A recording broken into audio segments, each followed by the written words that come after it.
By the middle of 2028, the Sky City movement had grown much bigger than anyone had thought it would.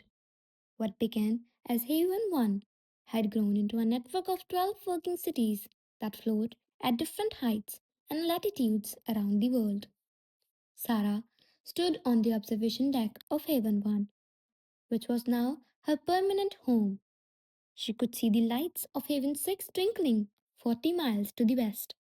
Now, 300,000 people lived in the sky, and that number was growing every day. Isn't it amazing? Dr. Patricia Okonovo came to the window with her.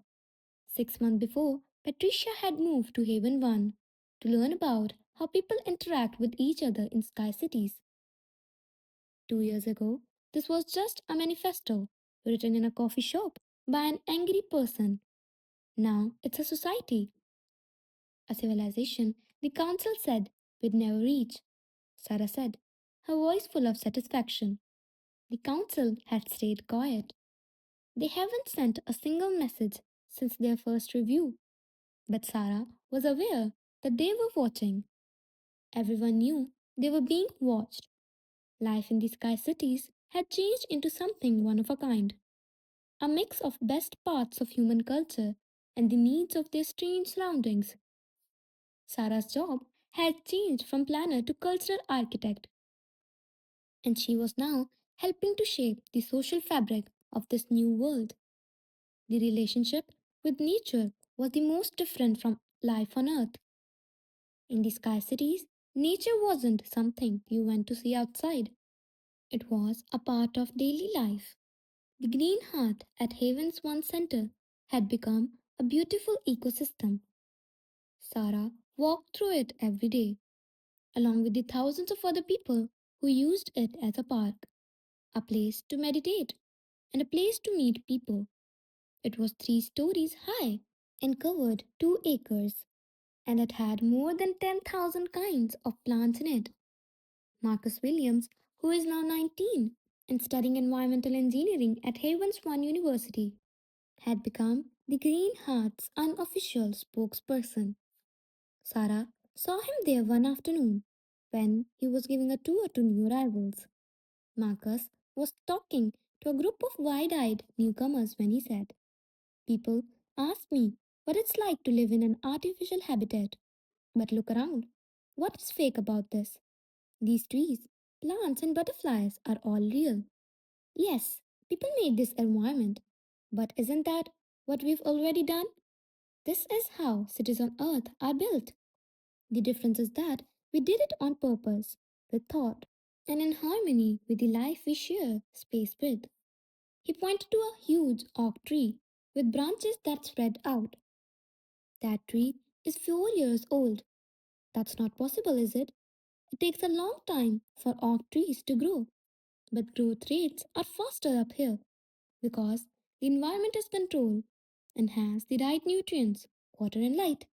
It's not strange. Optimized nature is what it means. Sarah smiled as she thought the angry teen who had made that first viral video. He had grown up with the sky cities, and both of them had become stronger than anyone thought they could. The way people lived in sky cities had changed naturally over time. Economies work differently without traditional property ownership, real estate speculation, or fake scarcity. Linda Park, an economist who had been looking into the Sky City model, talked about it at a community forum that Sarah went to. We've accidentally made what theorists have talked about for centuries, Linda said. A city without scarcity, at least for the basics. Solar and the atmospheric harvesting made energy limitless. Farming that is optimized make food plentiful. Water is used over and over again. People get housing based on need, not how much money they have. Someone in the audience asked, how do you stop people from taking advantage of you? Why would anyone work if they get everything they need? Linda smiled. Because work isn't about staying alive here, it's all about purpose. People work on Haven 1 because they want to help make things and be a part of something important. There has been a change in culture. What you give, not what you own. It makes you important. Sarah had been seen this with her own eyes. The teachers, artists, engineers who solved problems, and community organizers who brought people together were the most respected people in the neighborhood, not the richest. Robert Chen, an older man who lived next door to her, was a great example. Robert had worked as a corporate lawyer on Earth. He was successful but not happy. He had retained as a teacher here in Haven 1 and was working with young children in the education complex. I spent 40 years arguing over contracts and billable hours, Robert told Sarah one night over dinner in the communal dining hall. I was good at it, made a lot of cash. But when I help a 6-year-old finally get how fabrications work and see their face lit up, that's worth more than any paycheck I've ever gotten. The dining halls themselves were a big surprise. Most Sky cities had adopted communal dining instead of having everyone cook in their own apartments. Not required, but suggested. The halls were huge, beautiful places where chefs cooked meals using food from the vertical farms. Most nights, Sarah sat with a group of people from different backgrounds. Tonight, Robert, Marcus, Yuki Tanaka, and a structural engineer, Diego Santos, an artist from Brazil, and Dr. Aisha Muhammad, a medical researcher, were all there. I got a message from my brother today, Aisha said, shaking her head. He's still on Earth, in Lagos. He wanted to know when I would be back down. I tried to tell them that I'm not coming back. This is where I live now. He didn't get it. My family understands, Diego said, but they are also artists. They know how to choose the life that makes them happy over the life that's expected of them. Did you miss Earth? The group asked Yuki. Sarah thought about the question. I miss some things, the sea, hiking in mountains, but really, in most ways, life up here is better. Air that is cleaner, food that is better, a stronger community. We're not in danger of natural disasters, pollution, or traffic. Plus, we're proving the council wrong every day we're up here, Marcus said with a smile.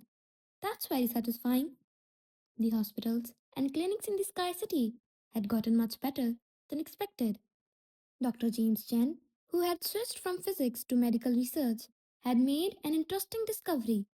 The lower gravity in some parts of the Sky Cities has healing effects. He said during a presentation that Sarah went to. We're seeing amazing recovery rates for injuries that would stay with people on Earth. Some neurological conditions, spinal damage, and joint degeneration respond better to treatment up here. Haven One Group had set up what they call the healing gardens, which were parts of the city kept at different levels of gravity for medical treatment. Sarah had gone to see them while doing research on how to design homes. Patients floated gently in almost no gravity, which took the stress of Earth's pull off their bodies. Physical therapists helped them to do exercise that would be impossible on the ground. The results were amazing. People who couldn't walk on Earth were now walking and even running in the sky. The school system had also changed in a big way. Schools in the sky cities were built to make the most of learning because they didn't have to deal with the problems that come with traditional buildings and small spaces. Sarah and Alina Martes, the principal of Haven 1, went on a tour of the main school complex. The school was really a network of different places around the city where people could learn. Elena said, we don't put the kids in groups by age anymore. We put them in groups based on their interest and skills. A 6-year old who is good at math goes to school with other kids who are at that level, even if they are 8 or 12. A teenager who is interested in biology spends time in the vertical farms where they learn by doing. They walked through a classroom where kids were making small ecosystems and testing different combinations of plants and bacteria to see which one works best. Learning isn't just theory up here, Elena said. These kids are helping with real research. Their test could help us make our life support system better. Education is more than just passing test. Marcus was giving a lesson on how the atmosphere works. Sarah peeked in and saw him using real weather data from the city to show students how their home moved through air currents and pressure systems in real time. The kids growing up here, Elena said quietly, they're going to be unlike any generation before them. They're being taught to see the problems as chances and to see the impossible as engineering problems that need to be solved. The arts grew in the sky cities in a wave that were not expected. People had time for creative activities because they didn't have to work more than one job to make ends meet. All of the galleries, theaters, and music venues did well. Diego Santos, the artist Sarah often ate with, had his studio in the creative district of Haven 1. That afternoon, she went to see his newest work. The studio was a clear dome that let you see the sky all the way around. Diego's painting covered the walls. They were huge canvases that showed how beautiful life in the sky city was. Sunrises that can be seen from above the clouds. The earth is covered below. The northern lights dance at high altitude. I could never have painted these on earth, Diego said, as they stood next to her and looked at his work. From the surface, the perspective is literally impossible. I see things up here that no artist has ever seen before. It makes me feel small and gives me hope. The music scene was just as lively. Instruments made just for the changing gravity. Concerts in the zero G entertainment sphere, where both the performers and the audience floated and the music surrounded them in three dimensions. Sarah went to a concert there with Robert. A string quartet plays Aspired, an original piece written to be heard in zero gravity. The music sounded like it came from everywhere and nowhere, and the acoustics were unlike anything else on earth. This is what the council doesn't get, Robert whispered as they floated, the music washing over them. They see us as a species that is trying to survive, but we're not making it. We're doing well. We're making things beautiful that have never been seen before. The psychological studies of people who lived in sky cities by early 2029 showed some very interesting results. Sarah was very interested in what Dr. Patricia Okonovo had to say in her report. The number of people with depression was 70% lower than on Earth. There had been a 60% drop in anxiety disorders. The scores for social cohesion were through the roof. People said they were happier with their lives, had a stronger sense of purpose, and had better relationships. Patricia's paper said that the Sky City environment removes many stressors that plague Earth based societies. People don't worry about money as much when their basic needs are met. It is hard to be alone when the city's design includes community spaces. Instead of putting up with environmental threats, we deal with them. The outcome is a populace that is healthier, more content, and more efficient. But it wasn't perfect. There were problems. Some people couldn't get used to living at high altitude, sick from the city's gentle movement, feeling bad mentally because you're so far from the surface of Earth, homesickness that wouldn't go away. The sky cities made a policy that was kind. Anyone who wanted to go back to Earth could go without being judged or punished. They gave free rides. About 8% of people who lived there chose to go back. Not everyone is meant for this life, Maya Rogers said at the city council meeting that Sarah went to. That's fine. We're making this for people who want it, not making anyone do it. But for those who stayed, the sky cities were more than just a place to live. They became proof of the idea, proof that people can make paradise anywhere, evidence that the council's judgment was not only incorrect. Haven won. had its second birthday on December 31, 2029. There were now 500,000 people living in the sky cities. There were 12 more being built. There were no signs that the movement was slowing down. That night, Sarah stood on the observation deck and watched fireworks from many cities light up the sky.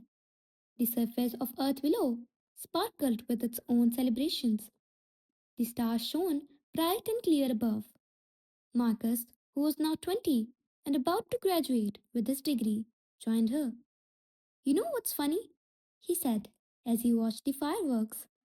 The council said Earth was a death world to scare us, but all they did was push us, and people never backed down from a challenge. Sarah smiled. No, we really don't. Do you think they're watching us right now? Are they? Marcus asked. I know they are, Sarah said, and I hope they're writing things down. The 18th of January 2030. 4 years have passed since the Council's decision. Sarah was in Haven One's new astronomical observatory, which had only been finished a week before.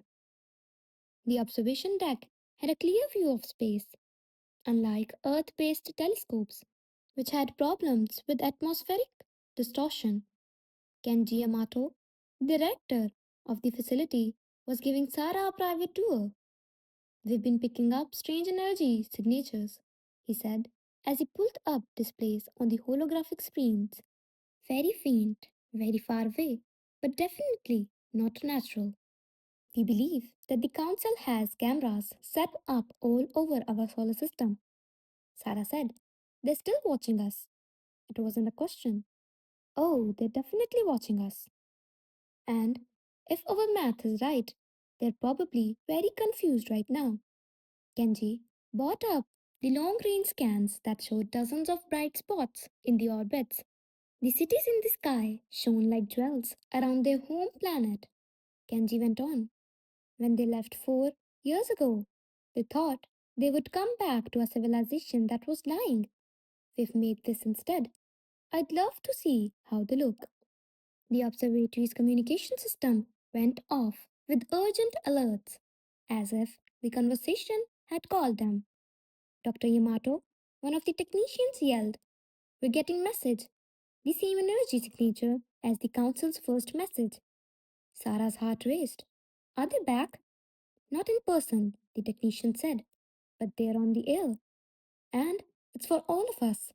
Within minutes, every screen in every sky city showed the incoming transmission. The same thing was happening on Earth below. The silver face of Ambassador Kelvin came back again, but this time he didn't seem as calm. People of Earth, Kelvin said, and Sarah heard something in his voice that she hadn't heard before doubt. The Galactic Council has received your unusual response to our assessment. Even though there was a lot of tension, Sarah smiled. We called your world a category 1.2G that world 4 solar cycles ago and said that your civilization would fall apart based on our observation of 47,000 developing species. Our models showed that there was a 98% chance that society would fall apart in 200 years. Kelvin stopped for a moment, and if Sarah didn't know better, she would have thought that he looked uncomfortable. Our models were incomplete. We didn't take into account a variable that doesn't come up very often adaptive innovation, driven by rebellious creativity. We don't have any other examples in our database of how you deal with environmental problems. Another break, this time longer. The Galactic Councils asked for permission to send a diplomatic group to look at your sky cities. We would like to know how you were able to colonize this many planets in such a short amount of time. It took us hundreds of years to build similar projects. You did it in less than 3 years. The transmission ended, and billions of people were left speechless. Then the crowd started to cheer. People flooded the streets in Haven 1. People who didn't know each other hugged. Kids danced. The celebration spread from city to city, bringing a wave of happiness and vindication. Sarah was caught up in crowd outside the observatory. People were laughing, crying, and shouting their victories to the stars. We did it. Marcus showed up next to her and hugged her so hard that she lost her balance. Wow, we really did it. They want to learn from us. Within hours, an emergency meeting of the Sky City Council was called. Sarah was there, along with the important people who made this miracle happen. The council chamber was full of people, including Maya Rogers, Tom Baker, Glenn Fitzgerald, Dr. James Chan, Raymond Park, Amara Ossie, and many more. Chairman David Okafor, a Nigerian diplomat who had helped organize the international cooperation, said, "The question before us is simple. Should we let the council come? And if so, what do they want to say?" The argument was heated. Some said they should be turned down so that they could feel the same rejection they had shown to people. Some people said that the best thing to do was to accept it with grace and take the high road. Maya broke up the fight. "This was never about revenge," she said as she stood up. "We didn't build the cities in the sky to get back at the council. We built them because it was the right thing to do, because it showed us something we needed to see, that the only thing that limits what we can do is our imagination and will." She glanced around the room. "If the councils wants to learn from us, we should teach them, not to brag, but to tell you what we've found. That's what advanced societies do. They help other people." Everyone voted the same way. The council's delegation would welcome by everyone. Right away, people started getting ready.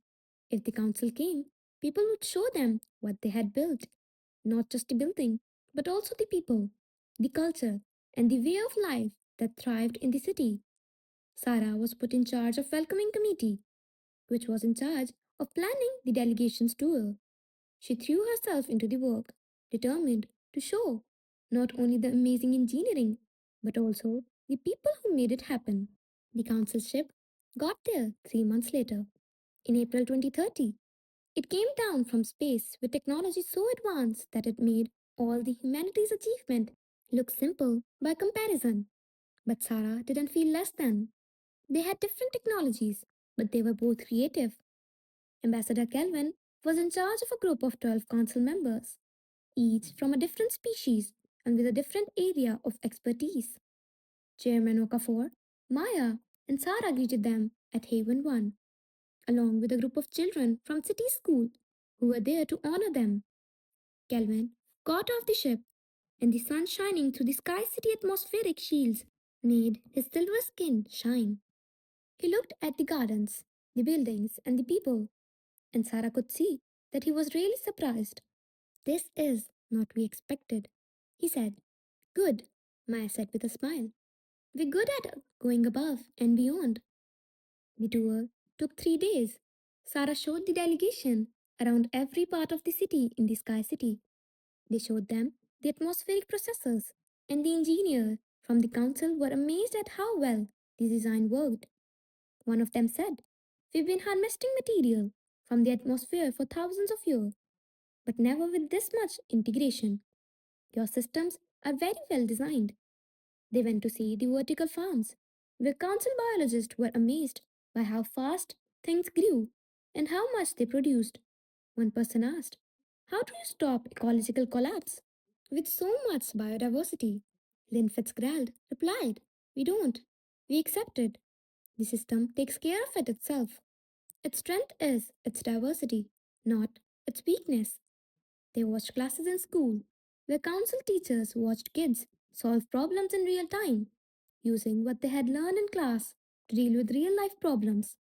"Your young being contributing to societal function at remarkably early development stages," one said.